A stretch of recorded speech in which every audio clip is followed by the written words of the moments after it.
Once I thoughtlessly hung a pound of tallow candles on a clothes horse. This construction was moved near the fire, and the result was a mass of fat on the floor, and the cottons of the candles almost divested of tallow. A lesson to us all, not to expose certain things to a great heat, lest we dissolve them. I fear that many a man's good resolutions only need the ordinary fire of daily life to make them melt away.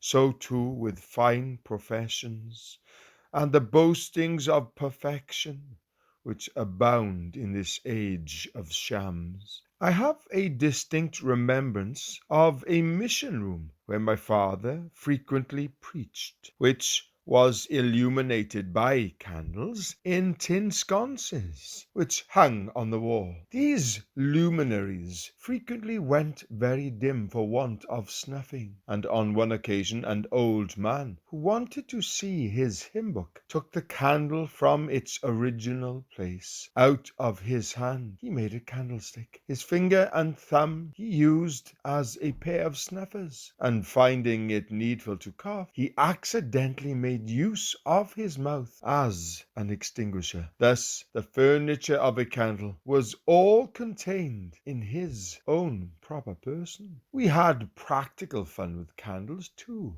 for we would scoop out a turnip, cut eyes and a nose in the rind, and then put a candle inside. This could be judiciously used to amuse, but it might also be injudiciously turned to purposes of alarming youngsters and greenhorns who ran away under the apprehension that a ghost was visible. Other things beside turnips can be used to frighten foolish people, but it is a shame to use the light of truth with such a design. During one of my many holidays at Stambourne, I had a varied experience which I am not likely to forget.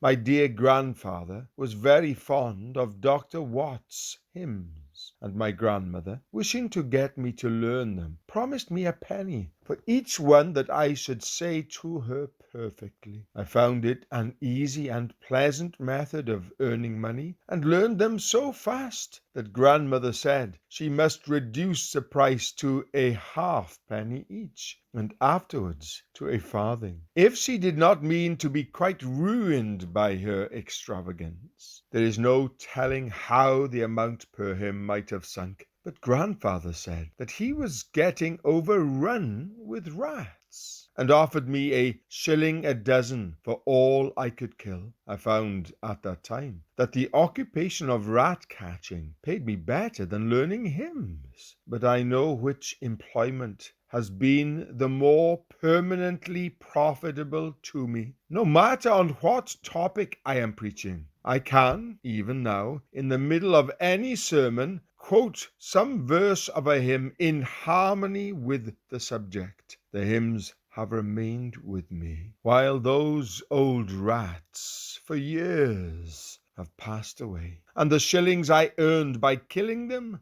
have been spent long ago. Many memories were awakened one day when I opened my copy of White's Natural History of Selborne, and read the following inscription: Stockwell School, Colchester, adjudged to Master C.H.Spurgeon as the first class English prize at the half-yearly examination, December the 11th, 1844. T.W. Davids, examiner. After I had once succeeded in gaining my position at the top of the class, wherein I was careful to retain it, except at one particular period, when I made up my mind to get right down to the bottom. My teacher could not understand my unusual stupidity, until it suddenly occurred to him that I had purposely worked my way from the head of the class, which was opposite a draughty door, down to the foot, which was next to the stove. He therefore reversed the position of the scholars, and it was not long before I had again climbed to the place of honor, where I had also the enjoyment of the heat from the fire. Writing to the Christian World in February 1892, Mr. R.D. Cheveley of Harrogate, who had been a fellow scholar with C.H.Spurgeon at Colchester, said, "Stockwell House, Colchester, where Charles Haddon Spurgeon was being educated from the age of 11 to 15, or 10 to 14, was a thoroughly good middle-class classical and commercial school.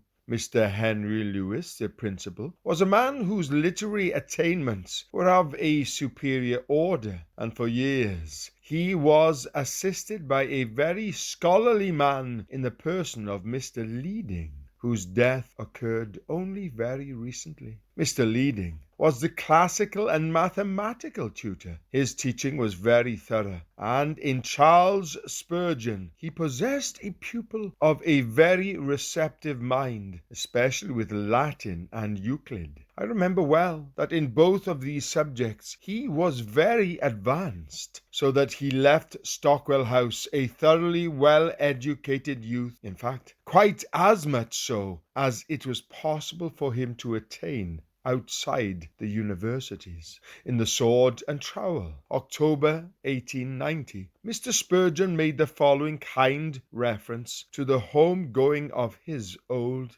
tutor. The Norwood papers contained the following death: Leading, September the 11th at the Academy, West Norwood. Edwin Sennett Leading, aged 77 years. This Mr. Leading was usher at the school of Mr. Henry Lewis of Colchester in 1845, and I, C.H. Spurgeon, was one of the boys under his care. He was a teacher who really taught his pupils, and by his diligent skill I gained the foundation upon which I built in after years. He left Colchester to open a school of his own in Cambridge, and I to go, first to Maidstone and then to Newmarket for some 2 years. Then we came together again, for I joined him at Cambridge to assist in his school, and in return to be helped in my studies. He has left on record that he did not think that there was need for me to go to any of the dissenting colleges, since I had mastered most of the subjects studied therein, and his impression that I might, while with him, have readily passed through the university if the pulpit had not come in the way. His school did not succeed, for he was not well enough to attend to it, and in after years I found my old tutor struggling at West Norwood against the difficult circumstances which board schools have created for private ventures. He was a good man and true, a man of prayer, faith, and firm principle. His life was full of trials, and I have seen him greatly depressed, but he has honorably finished his course and has gone to his reward.